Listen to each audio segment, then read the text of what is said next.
Good afternoon, everybody. It's your friend Sheep Ludes. How are you doing? I hope you're doing well, truly. Do you guys like my radio voice? I know it's like a traditional NPR style voice that I'm doing. I'm sorry. Do you guys want me to do like a wacky Bob and Tom voice or like a man cow in the morning? Whatever those losers are up to at this current moment. I say that like they're not broadcasting to more people than me, but they're still losers. Look, let's talk about the player market for a second. We're going to talk about budget-friendly cards, budget-friendly cards in general. The player market is divisive, to say the least. Like, there's some people who hate it, there's some people who love it. My opinions lie somewhere in the middle, where I understand the negatives and the positives of it for sure, but I'm not going to spend this video going into detail on that. Mainly because there's been so many videos, both positive and negative, about the player market. I really just don't think it matters, right? I will dispel one thing that I've seen on Twitter quite a bit. People are calling it like communistic or like socialistic. I mean, no, it's still capitalism at the end of the day. It's just they took out the free market aspect of it, but it's still all going to 2K, which is, you know, a for-profit company. So it's those are misnomers is basically what I'm saying. Not going to go into a whole economics lesson. I'm not well versed enough to do that. I just want to dispel that one thing. But budget cards are more important than ever, I would say, being that there's not many ways to make currency as quickly as there have been in the past. Like, you can't snipe, things don't sell for quite as much, you can't like flip, stuff of that nature. So you really need to make currency by playing the game, which, depending on what kind of person you are, that's either a huge positive or a huge negative. There's really no in between. But it makes the importance of finding like cards that fit your budget and cards that aren't going to run you a whole lot of MT, but are going to be beneficial to you.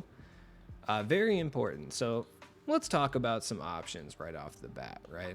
Like, I'm sitting on 21,000 MT and 2,500 VC. I haven't been playing like a crazy amount of this game, but I've been playing probably more than your average person.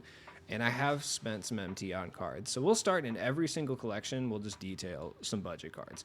Wesley Person is actually really solid. His jump shot is clean, 83 pointer. Like, he's not really going to be the best for online usage, but for offline usage, he's actually really, really good, running you about 3,500 MT. If you're looking just to pick up like a gold card to run through offline stuff with, like you want to play like Clutch Time or like Triple Threat Offline or something of that nature, Wesley Person's a bucket at the gold tier, straight away. He is. He's really, really good. I'm probably going to pick him up at some point just to run him in like Clutch Time, especially once it gets to those higher difficulties, because I am trying to get Wally Zerbiak for some reason. Dennis Scott is actually decent. Like, the small forward position is actually a terrible position in the early game typically, and this year is no exception. Dennis, I mean, he's got a good enough jump shot, like it's greenable. 6'8", so he's got a big player model. He plays competent enough defense, and he can hit threes, and that's really all you can ask for. 7,000 MT, by the way, I think is steep. Like, I think there does need to be some refinement on these prices. I'm not going to go into too many player market opinions, but I think 7,000 for an Emerald is crazy. It should be like, I would say 5 at the absolute highest, which is what the current series cards are going for. Rafe LaFrance is actually really good as well.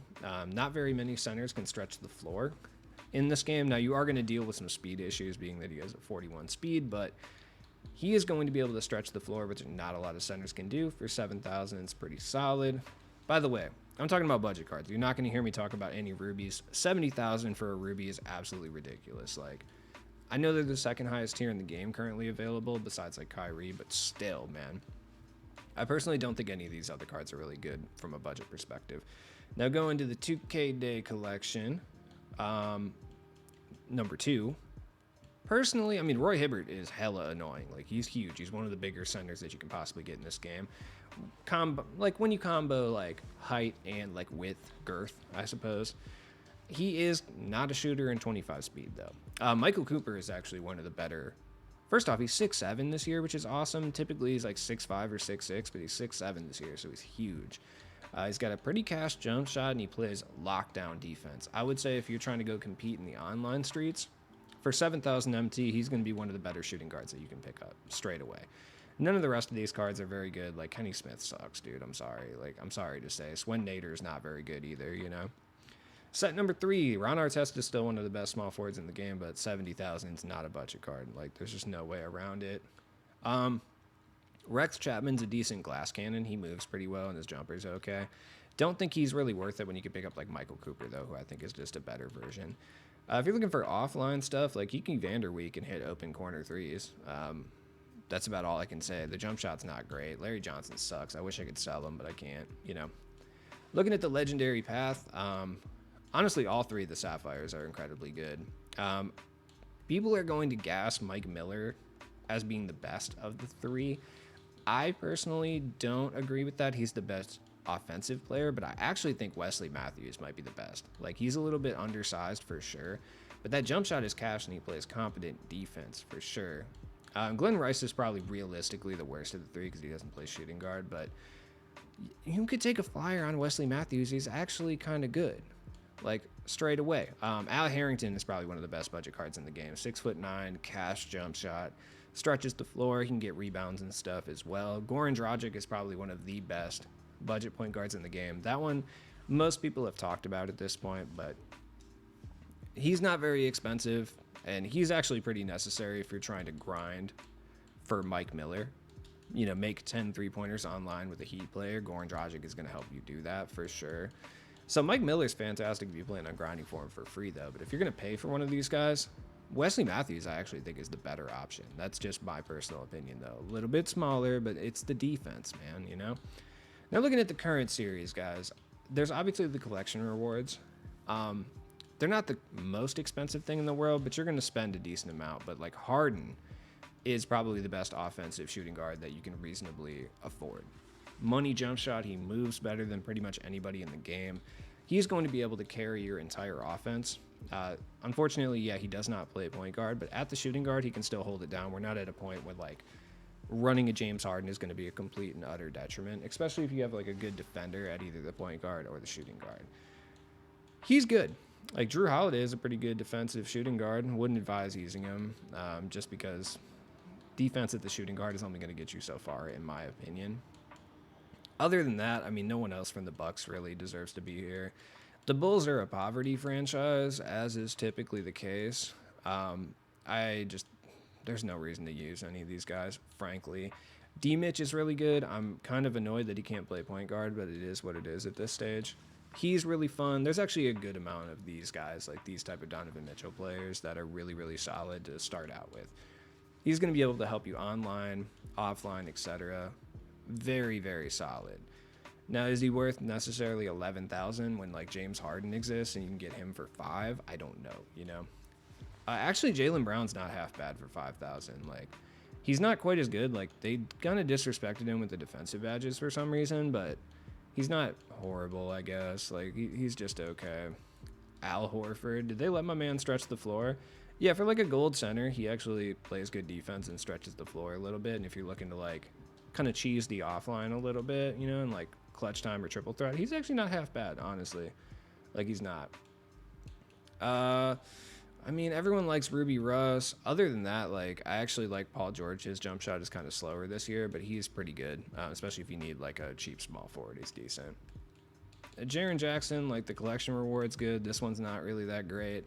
None of the rest of these cards are really that fantastic. Desmond Bane's jump shot is really cash, though. Like, that I can say. So, once again, he's another good, like, cheeser card. A cheeser gold, so to speak. Trae Young is actually really good this year. Yeah, he's going to be a defensive liability, and people are still traumatized from last year's level 40 situation. But if you're looking for an offline, like a triple threat guy, you're going to be cooking. I mean, he's probably the second best at that, or somewhere around there. Bam Adebayo's okay.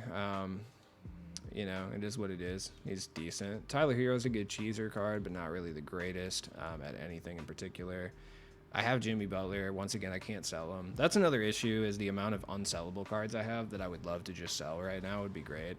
Like, getting an unauctionable Larry Johnson was crushing, I'll be honest.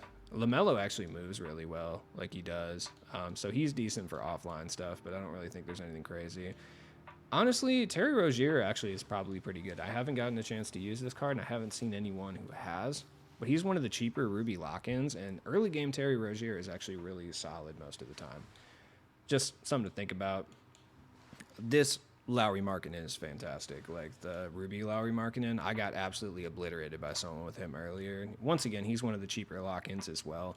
Still gonna run you 1, 2, 3, 4, 5. Oh wait, 1, 2, 3, 4, 9, 14, 19, 26, 33. 38K is what you're going to have to pay to lock in for Lowry Markkinen. And if you got it like that, he's going to be a fantastic power forward, though. None of the Kings guys are really that good, honestly, from a budget perspective.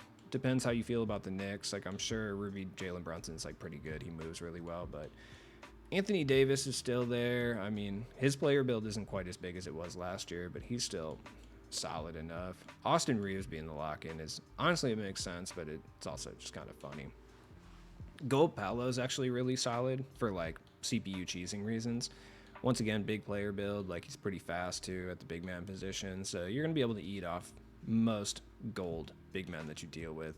Honestly, have been seeing not a lot of hype for Jonathan Isaac. He has no badges, but he's still huge. Like, I don't know, maybe just think about it, you know. Kyrie's still really good in the same way that I kind of explained for Trae Young. Other than that, not really. The Nets players, yeah, I mean, there's no one really here, unfortunately. Haven't really messed with Jokic quite yet, so I can't give you an accurate representation of what Jokic is up to, but I have to assume he's relatively good. But the fact that I haven't seen anyone talk about him is interesting to me. MPJ at the gold, you know, he can stretch the floor as a gold big, grabs rebounds, he's huge, his player build is still giant, kind of like Lowry Markkinen. Pacers, I mean, gold Buddy Hield is always going to be somebody that people like, because, you know, at the gold, usually not great shooters, you know? He's obviously solid. None of the Pelicans guys. CJ McCollum might be pretty good. I haven't seen anybody use him yet. Is that Bojan? Oh, man. This is going to be one of the cheaper lock-ins, but then again, do you really want to lock in for Bojan, though? Probably not. OG is probably pretty good, but none of these cards are really up there. So my boy Grady, what do they got Grady Dick up to right now? Because he's huge at the shooting guard. Disrespectful, man. You're going to give him a 71 three-pointer? I'm honestly offended. I really wish that 2K would start doing deal of the day stuff for cards that aren't rubies. That would be great. Like if I could get like a sapphire for a decent amount of MT, I would be pretty hyped about that. The cheapest is the Washington Wizards to lock in. There's absolutely nobody of value here, and you get Daniel Gafford. So, you know, not ideal. Probably some of the best 11,000 that you can possibly pick up is Sapphire Steph. Sapphire Steph is going to be an absolute monster for offline stuff. Like, he's not going to line you up against crazy good point guards, and he's going to provide you with quite a bit of offensive firepower. So if you're looking to breeze through offline, honestly, Sapphire Steph may be the way to go. Like, he moves really well. The jump shot is electric. Obviously, gold clay is pretty decent, too. Like, for a gold, yeah, I mean, he's going to provide you defense. He's going to provide you three-point shooting. Like, for a gold, he's quite solid. I honestly forgot they had Chris Paul until just right now. I just had no idea. People like Scoot Henderson. I haven't messed with him yet, but honestly, Jeremy Grant might be pretty good for like as cheap as he is to lock in for. And what do they got Cat going for the three-point rating? 70. I mean, it's cashable for sure. He's decent enough. Jalen Williams. I've heard people say Shea's pretty good. I haven't used him. Chet, what do they got him speed-wise? Because they had him higher. 30 speed for Chet? That's actually kind of crazy. What do they got Poku? Like, did they put him down at 30, or is he a little faster? I'm interested. 53? They should have left Chet at, like, 53. I'm not really sure why they did that. Bradley Beal, but you're going to get a Bradley Beal anyway for just, like, grinding level 40. Wemby is going to be majority of people's centers, for sure. People are going to enjoy Wemby or Kristaps. Both of them are worth the 5,000, but you are going to get messed up by people with higher speed centers for sure. I don't think any of the Houston guys are really that good, so there are some budget cards for sure. Like, my team isn't great. I just need to specify. Like, this is my squad right now. I also use Dame too. I like Dame over Steph personally, but that's just because I prefer Steph's jump shot, but Dame allows rim attacking a little bit better. Really, it's just personal preference on which one you would prefer to do, honestly. Obviously, I'm using Harden, I'm using Harrington, I'm using Kristaps, like Derek Fisher and Robert Horry are out here. I'm using Larry Johnson just because I'm forced to. I still have Bryant, Big Country Reeves, and Goran Dragic in the lineup, so hey, Let me know if there's any other specific budget cards that you really enjoy. As always, it's been your friend Cheap Ludes, and I'll catch you guys later, man. Have a good night.